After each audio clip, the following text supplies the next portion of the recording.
저는 성경을 거대한 산에 비유하는 것을 좋아하는데요. 그래서 제가 교회에서 인도하는 성경 공부를 바이블 하이킹이라 이렇게 이름을 짓기도 한 것입니다.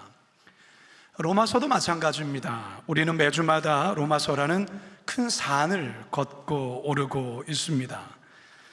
여러분, 우리가 지금 로마서 몇 장까지 왔습니까? 11장까지 왔습니다. 산 정상의 약 4분의 3 지점에 도달한 것입니다.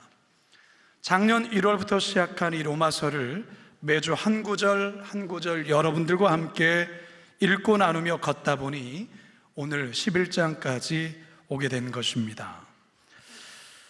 여러분이 로마서는요, 사도 바울이 몸소 체험하고 발견한 예수 그리스도의 복음, 그 복음의 진수를 가감없이 알려주는 하나님의 귀한 말씀입니다.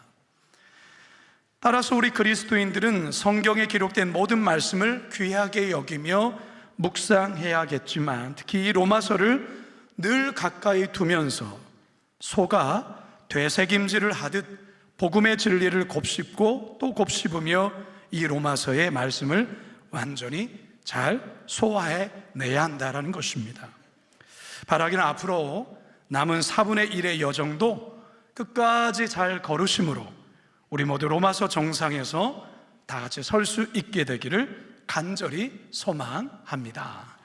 첫 번째 한번 따라 합시다. 남은 자 바울을 통해 하나님 사랑을 만나다. 남은 자 바울을 통해 하나님 사랑을 만나다.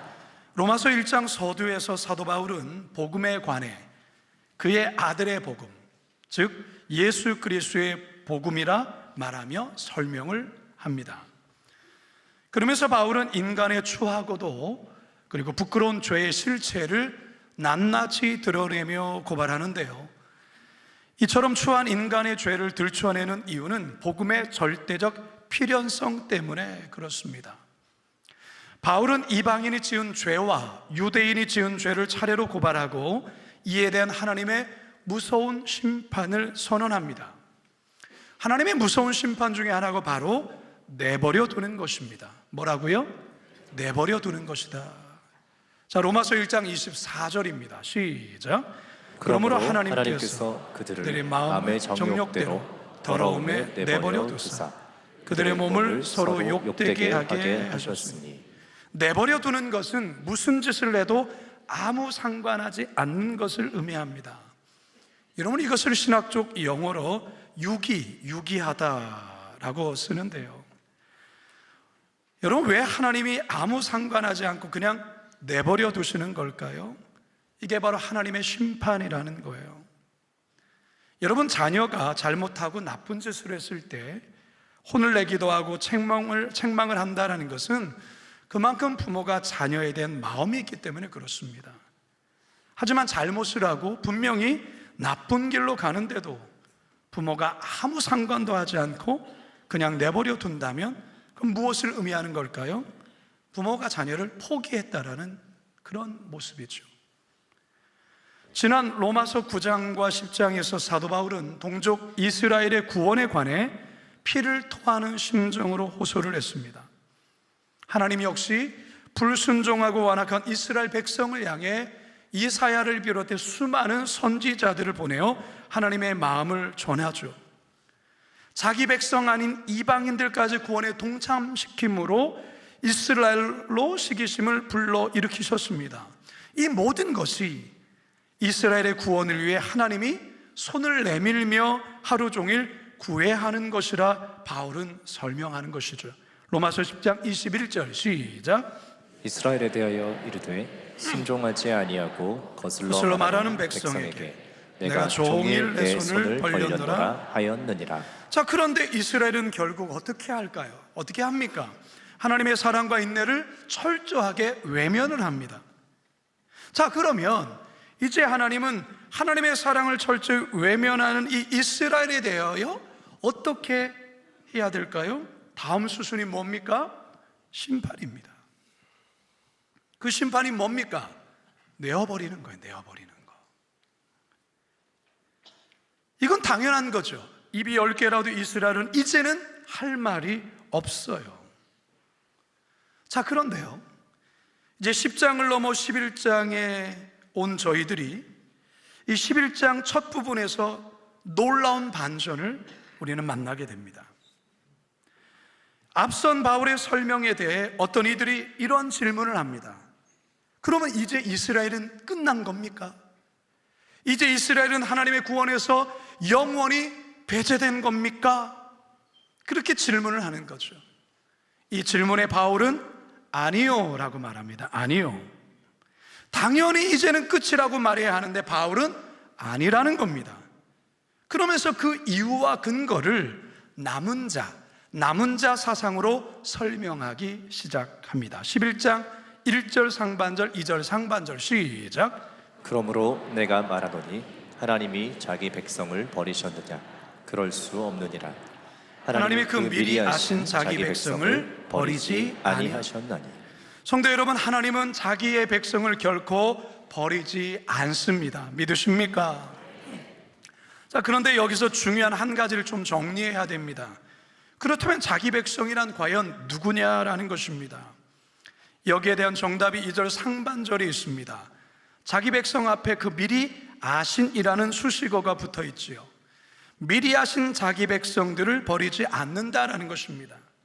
이스라엘의 모든 백성을 다 버리는 것이 아니라 그들 가운데 미리 아신 자기 백성들은 버리지 않는다라는 거예요.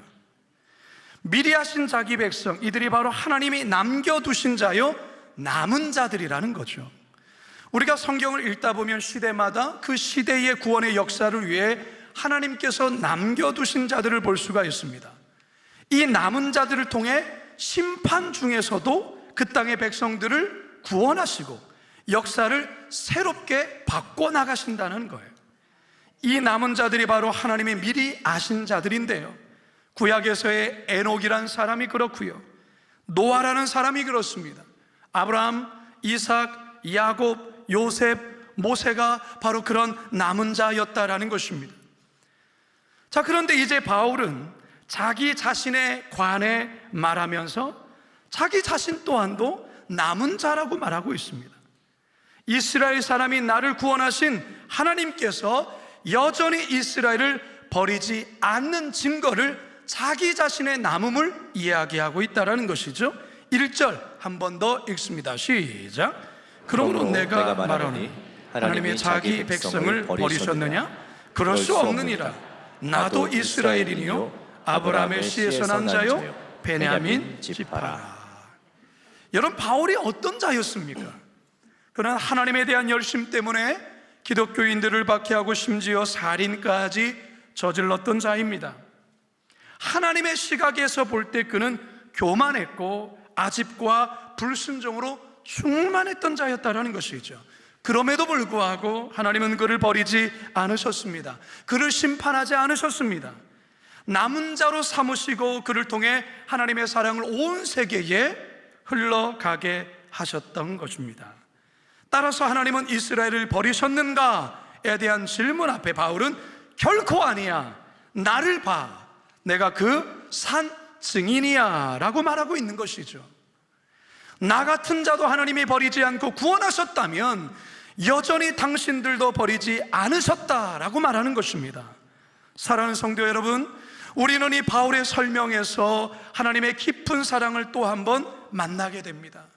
결코 포기하지 않는 하나님의 사랑 말입니다.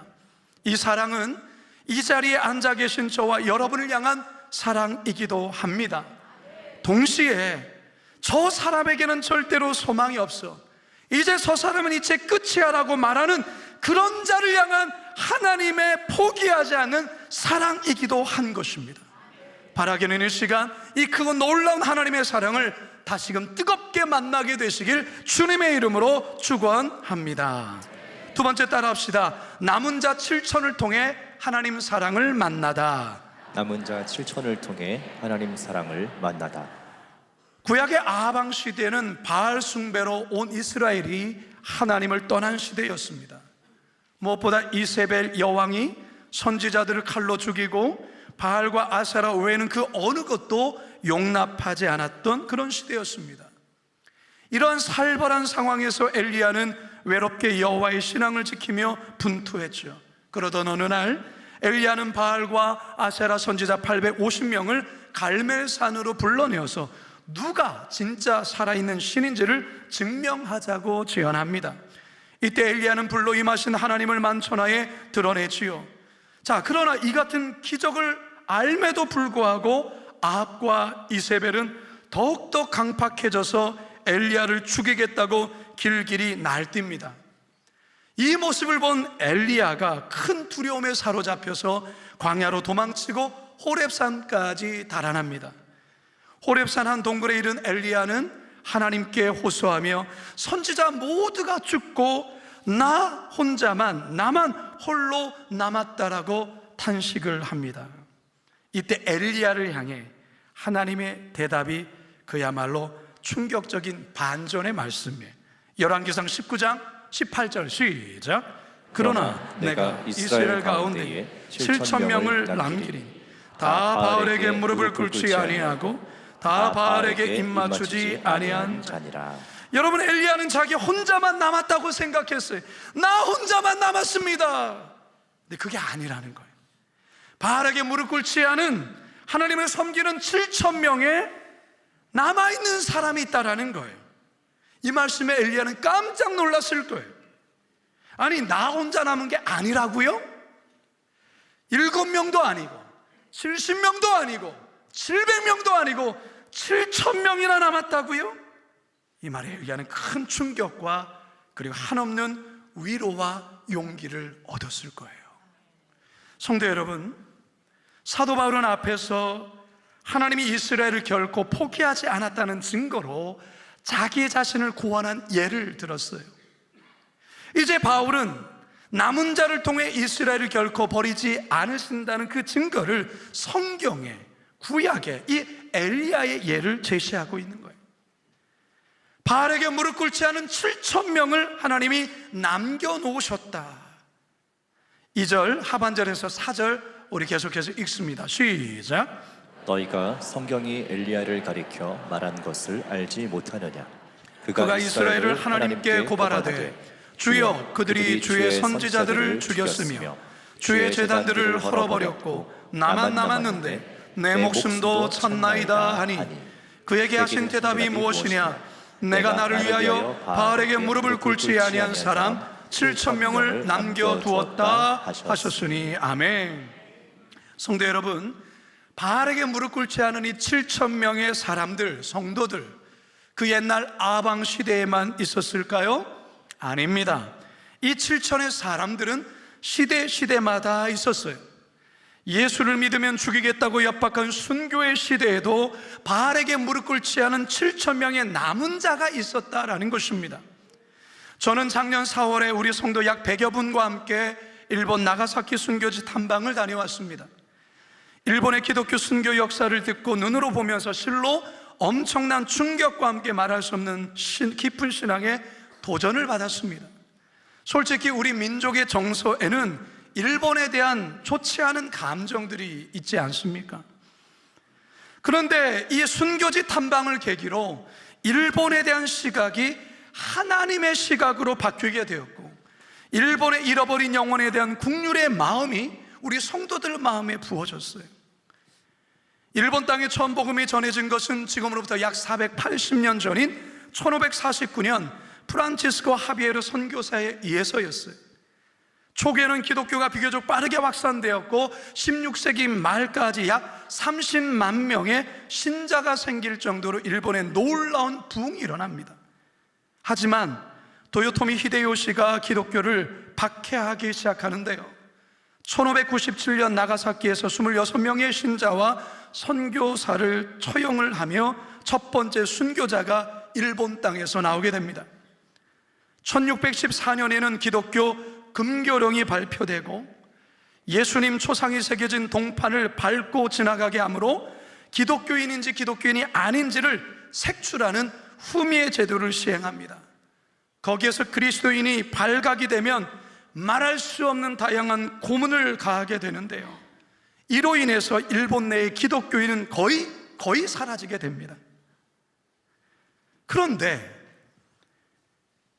240년이 흐른 1854년 일본이 서구 열강과 교류를 재개하며 미일 화친 조약을 체결하고 1858년에는 일부 항구에서 서양 선교사들의 활동을 허용하기 시작하는데요. 1873년에는 일본 정부가 금교령을 해제하게 됩니다. 이 금교령이 내려진 지 약 250년 만에 있게 된 일인데요. 이때 선교사들이 들어와서 예배당도 짓고 선교를 시작하죠. 그런데 일본의 몇몇 사람들이 선교사님을 찾아와서는 이렇게 말하는 거예요. 선교사님, 저희도 예수님을 따르는 사람들입니다. 선교사님 깜짝 놀라죠. 아니 250년 동안 선교사도 성직자도 교회도 성도도 기독교를 전해준 자도 없는데 어떻게 당신들이 기독교 신앙을 갖게 되었습니까? 놀라워하는 거죠. 그러자 그들이 말하는 거예요. 자신은 나가사키 우라카미 지역 출신의 사람들인데 250년 동안 우리 조상들이 그 기독교 신앙을 지켜왔고 자신들에게도 그 신앙을 전해주셨습니다. 숨죽이며 지금까지 우리 선조들이 예수님을 믿고 지금까지 살아왔는데 이제 금교령이 해제되어지면서 이제서야 저희들이 그리스도인의 사실을 이렇게 밝히는 것입니다. 놀라운 일이에요. 놀라운 일. 근데 더 놀라운 일은 이후에 벌어져요. 이들이 이렇게 선교사님께 와서 자신들이 그리스도인이라고 밝힌 이후에 나가사키와 그 주변 지역에서 자신들도 그리스도인입니다라고 밝히는 수가 수천 명이나 되었다는 거예요. 수천 명의 숨은 그리스도인들이 250년 동안 아무도 모르게 조상들의 그 믿었던 그 예수의 신앙을 250년 동안 지켜왔는데 그 수가 수천 명이라는 거예요. 사랑하는 성도 여러분, 바로 이들이 남은 자 7,000명의 사람들이라는 거예요. 하나님은 자기 백성들을 일본 땅에 이렇게 남겨놓으신 거예요. 자, 그렇다면 여러분, 북한 땅에도 이 남은 자 7,000의 성도들이 있지 않겠습니까? 저 무슬림 땅에도 도무지 복음에 들어갈 수 없는 저 이슬람 믿는 저 땅에도, 그리고 힌두 땅에도, 영적으로 척박한 땅에도 남은 자 7,000의 사람들이 있지 않겠습니까? 얼핏 겉으로 볼 때는 그리스도인들이 아무도 없다 생각할지 모르지만 하나님은 그 땅에 하나님을 경외하는 7,000명의 사람들을 남겨놓으신다는 사실입니다. 바울이 말하고자 하는 게 뭡니까? 하나님은 결코 이스라엘 버리지 않는다라는 거예요. 남겨진 7,000의 사람들을 보아라 말하는 거예요. 엘리야 시대만이 아니라 지금 바울 시대에도 그렇다라는 것입니다. 나라마다 시대마다 하나님은 바알에게 무릎 꿇지 않은 7,000명을 남겨두심으로 여전히 그 땅을 사랑하시고 그 민족에게 구원의 은혜를 베푸신다고 우리 하나님 오늘 이 말씀을 통하여 우리에게 말씀하고 있는 것입니다. 성도 여러분, 이번 주부터 우리 자녀들이 새 학기 시작됩니다. 우리 자녀들이 살아가는 삶의 자리에서, 그리고 학교에서, 또한 직장에서 하나님을 경외하는 남은 자 7,000의 사람들을 꼭 만날 수 있도록 기도해야 될 줄로 믿습니다. 결코 여러분 혼자 외롭게 하나님을 믿는 것이 아니라는 것을 여러분 알기를 원합니다. 하나님께서는 우리의 삶의 자리에서, 정말 때로는 아무도 그리스도인이 없다라고 보여지는 그곳에서 우리 하나님은 7,000의 사람들을 남겨놓으시고 하나님께서 그 사람들을 언젠간 우리에게 붙여주심으로 말미암아 함께 하나님을 예배함으로 그곳에 하나님 나라를 세우기를 원하신다라는 겁니다. 바라기는 하나님이 남겨신 그 7,000의 사람들과 함께 하나님을 예배하고 찬양하며 그곳에서 하나님 나라를 세우시는 우리 모두가 되시기를 주님의 이름으로 축원합니다. 마지막 세 번째 따라합시다. 남은 자 그리스도인을 통해 하나님 사랑을 만나다. 남은 자 그리스도인을 통해 하나님 사랑을 만나다. 하나님은 엘리야 시대에 자신을 위해 신실한 백성 7,000을 남겨두셨고 그들을 통해 역사를 바꾸어 가셨습니다. 로마서를 쓰고 있는 바울 역시 하나님은 이스라엘 가운데 신실한 자기 백성들을 남겨놓으셨다 말씀하고 있죠. 5절 함께 읽습니다. 시작. 그런즉 이와 같이 지금도 은혜로 택하심을 따라 남은 자가 있느니라. 성도 여러분, 우리가 살아가는 지금 이 시대는 어떨까요? 지금도 우리 하나님은 어제나 오늘이나 영원토록 동일하신 분이기 때문에 하나님은 하나님의 사람인 그리스도인들을 어디든 남겨두시고 그 남은 자를 통해 하나님의 구원의 역사를 이루어 가신다는 사실입니다. 구약의 이사야서는요, 다른 어떤 성경보다도 이 남은 자 사상을 대단히 많이 강조합니다. 이사야는 나무의 구루터기를 통해 남은 자에 관해 이렇게 설명을 합니다. 이사야서 6장 13절 시작. 밤나무와 상수리나무가 배임을 당하여도 그 구루터기는 남아있는 것 같이 거룩한 씨가 이 땅의 구루터기니라 하시더라. 아멘. 여러분, 구루터기가 뭐죠? 구루터기란 나무를 잘랐을 때 남아있는 밑동을 말하는 거예요. 그런데 놀라운 것은요, 그 구루터기에서 새로운 싹이 난다라는 거예요. 저기 화면처럼 말이죠. 이사야는 하나님이 불순종한 이스라엘을 심판하시지만 완전히 멸망시키지는 않으시고 구루터기, 즉 신실한 백성들을 남겨놓은 자들을 통해 새로운 역사를 다시 시작하신다고 예언하고 있습니다. 사랑하는 성도 여러분, 저와 여러분이 이 시대의 구루터기라는 사실을 믿으시기 바랍니다. 저와 여러분들을 하나님께서 은혜로 이 땅에 남겨놓으셨어요. 우리들이 남은 자라는 것이죠. 자, 그러면 이 땅의 구루터기로, 이 땅의 남은 자로 우리가 이 시대 속에 감당해야 될 일들이 뭐겠습니까? 그것은 너무나도 분명합니다. 예수님이 그리하셨고 사도 바울이 그리하였던 것처럼 아직도 주님의 사랑을 모르는 자들, 아직도 주님의 사랑을 의심하는 자들, 그들에게 주님의 사랑, 예수 그리스도의 복음을 전해줘야 하는 것입니다. 그러면 어떻게 이 사랑을 전해줄 수 있을까? 엊그제 빛가득 금요기도회 때 이번 캄보디아 농인부 단기 선교를 다녀오신 우리 농인부 부장님이신 장의영 집사님이 간증을 하셨어요. 이분이 농인이시기 때문에 수화로 간증을 하셨는데 우리가 못 알아듣지 않습니까?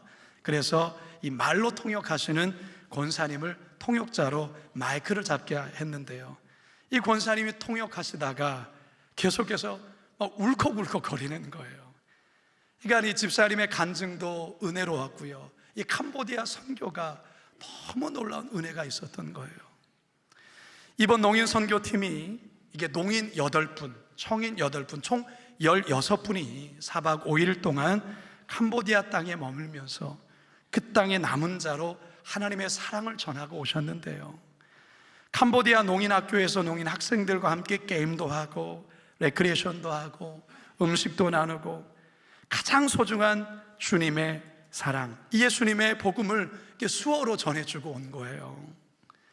그런데 이 장희영 집사님의 이 간증 끝머리에 어떤 이야기를 하시냐면, 그 현지 캄보디아 선교사님이 장희영 집사님에게 그 자신의 마음 깊은 곳에 있는 또 기도하는 내용을 집사님께 얘기하더라는 거예요.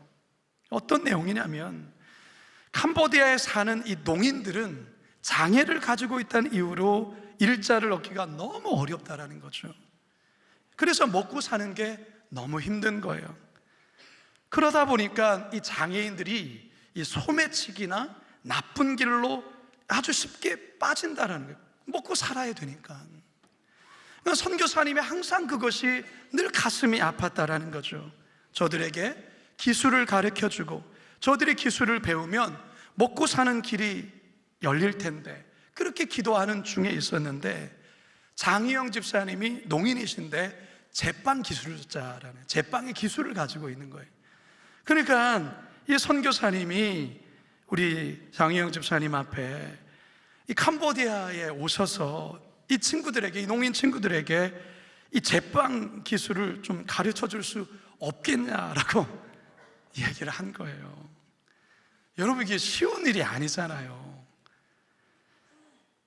캄보디아 선교를 다녀오고 장 집사님이 이 문제를 가지고 기도를 하는데 하나님께서 너무나도 선명하게 가서 이 기술을 저들에게 전해주라는 감동을 주신 거예요. 그래서 이 집사님이 간증하시면서 하나님께 결단을 한 거죠. 내가 가서 이 제빵 기술을 저 농인들에게 가르쳐 줘야 되겠다. 하나님의 사랑을 가지고 가서 그 땅에 머물면서 그리스도의 사랑을 전해야 되겠다.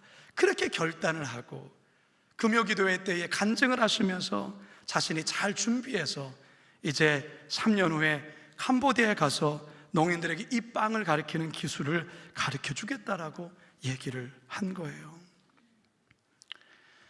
제가 이 집사님의 고백을 들으면서 얼마나 마음에 깊은 감동과 도전과 은혜가 있었는지 몰라요. 본인도 농인으로 사시는 게 사실 쉬운 일은 아닌데 그 척박한 캄보디아의 농인들을 보시면서 자신이 갖고 있는 그 재능을 그 땅을 위해서 하나님의 사랑으로 쓰겠다고 결단한 이 마음이 너무너무 귀한 마음으로 저에게 와닿았어요. 바로 이분이 이 땅의 구루터기요 남은 자로 하나님의 사랑을 전하는 그 모습을 우리에게 지금 가르쳐 주는 거예요. 사랑은 여러분, 우리 자신의 인생에서 일부분의 시간, 내가 갖고 있는 재능, 여러분 그 재능으로 그 땅의 구루터기로 살아갈 때 하나님은 그 땅에 하나님의 나라를 이루시고 많은 백성들을 그리스도께로 인도하는 역사를 우리 하나님이 친히 이루어 주십니다. 믿으십니까? 분명히 우리 집사님, 장집사님으로 인하여 캄보디아 땅과 그 농인들에게 하나님의 놀라운 사랑과 복음의 역사가 일어나게 될 줄로 믿습니다. 이제 저는 말씀을 마치려 해요. 성도 여러분, 우리의 인생은요 2번 주어지지 않고 단 한 번뿐입니다. 단 한 번. 그리고 우리의 인생은요 길지 않습니다. 여러분의 나이가 지금 몇 살인지는 모르겠지만 아마도 여기 다수의 분들이 지금까지 살아온 날보다도 적게 앞으로 살 거예요. 우리의 인생이 얼마 남지 않았어요. 그리고 시간은 굉장히 빨리 흐릅니다. 여러분, 우리는 이 땅의 그루터기요 남은 자라 했습니다. 그렇다면 그루터기며 남은 자로 산다는 것이 무엇입니까? 그것은 바울을 변화시키면서까지 이스라엘을 버리지 않으시고 구원하시겠다는 하나님의 절절한 그 마음, 엘리야를 위해 7천을 남기신 하나님의 그 마음, 그리고 이 시대에 하나님의 사랑을 모른 채 살아가는 저들에게 그 사랑을 전하기를 원하셔서 우리를 남은 자로 불러주신 그 하나님의 마음을 헤아리며 그 하나님의 사랑을 전하는 자로 살아가는 삶, 그게 바로 우리가 이 땅에서 구루터기요 남은 자로 살아가는 삶의 모습이라 할 수 있습니다. 우리가 먼 땅에 가지 않아도 돼요. 그러나 우리 주변, 우리가 있는 그 삶의 터전, 내 가정, 내 직장, 내가 있는 그곳에서 우리는 남은 자로 구루터기로 살아간다면 하나님은 우리를 통하여 그들에게 하나님의 사랑을 흘러가게 하실 거예요. 바라기는 오늘의 이 말씀을 꼭 기억하시면서 여기 앉아 계신 한 분도 예외 없이 우리 자신이 남은 자라는 사실을 기억하고 이 땅의 구루터기라는 것을 기억하며 하나님의 사랑을 많은 이들에게 접촉해 하는, 하나님의 사랑을 만나게 하는 그런 통로자 되기를 주님의 이름으로 축원합니다. 이제 말씀을 마치면서 이렇게 저를 따라서 이렇게 외칩시다. 이렇게 한번 가슴에 손을 한번 얹으시기 바랍니다. 내가 이 땅에 남은 자입니다. 내가 이 땅에 구루터기입니다. 한 번 더요. 내가 이 땅에 남은 자입니다. 내가 이 땅에 구루터기입니다. 아멘. 우리 이 시간 말씀을 기억하면서 우리 찬양 같이 한번 고백할까요? 하나님의 사랑, 주님의 눈물. 하나님의 사랑, 주님의 눈물. 온 세상 임하여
나눕시다. 그 주님의 사랑을 나눕시다. 이 땅의 그루터기로 우리 두 손 높이 들고 나는 믿네. 거저하는 귀한 사랑 그 누가 되시납니까? 나 대신하리요 나의 생명 다할 때까지 그 사랑을 전하겠습니다. 사랑을 전하리라. 기도합시다. 살아계신 하나님 아버지, 이스라엘은 이제 끝났다, 이제 저들에게는 구원의 기회 완전히 사라졌다 라고 할 수밖에 없는 그런 상황 속에서도 하나님은 여전히 그들을 향한 사랑의 끈을 놓지 않고 그들 가운데서 남은 자들을 통하여 하나님이 여전히 이스라엘을 사랑하신다는 이 증거를 우리에게 보여주셔서 감사합니다. 하나님, 그렇습니다. 바로 그 사랑 때문에 내가 오늘도 예수 믿고 하나님의 사랑을 알아 이곳에 앉아 있는 줄로 믿습니다. 하나님의 포기하지 않은 그 사랑에 의하여 오늘 저희들도 주님을 그렇게도 거부하고 반항하며 도망치며 내 멋대로 살았던 저희들인데, 그 하나님의 그 사랑 앞에 결국은 굴복하여 이 자리에 나와 하나님을 예배할 수 있음도 그 하나님의 포기하지 않으신 그 끈질긴 사랑, 결국은 우리를 남은 자로 삼으셔서 구루터기로 삼으셔서 오늘 이 자리에 있게 된 줄로 믿습니다. 하나님, 여전히 이 땅에서 주를 거부하는 수많은 영혼들을 바라보시며 우리 주님 눈물 흘리고 있을 우리 주님의 모습을 봅니다. 이제 우리가 이 땅의 구루터기가 되어서 남은 자가 되어서 이 하나님의 사랑을 전하게 하여 주시옵소서. 내가 있는 그곳에서, 내가 앉아있는 그곳에서 구루터기가 되어서 하나님, 나로 인하여 하나님의 나라가 그곳에 임할 수 있도록 도와주옵소서. 결코 남은 자가 나 혼자가 아니라 남겨두신 바울, 남겨두신 실천이 있다는 것을 기억하면서 끝까지 믿음으로 살아가는 우리 모두가 되게 하여 주시옵소서. 감사와 찬양 주님께 올려드리오며 예수님의 이름으로 기도드리옵나이다.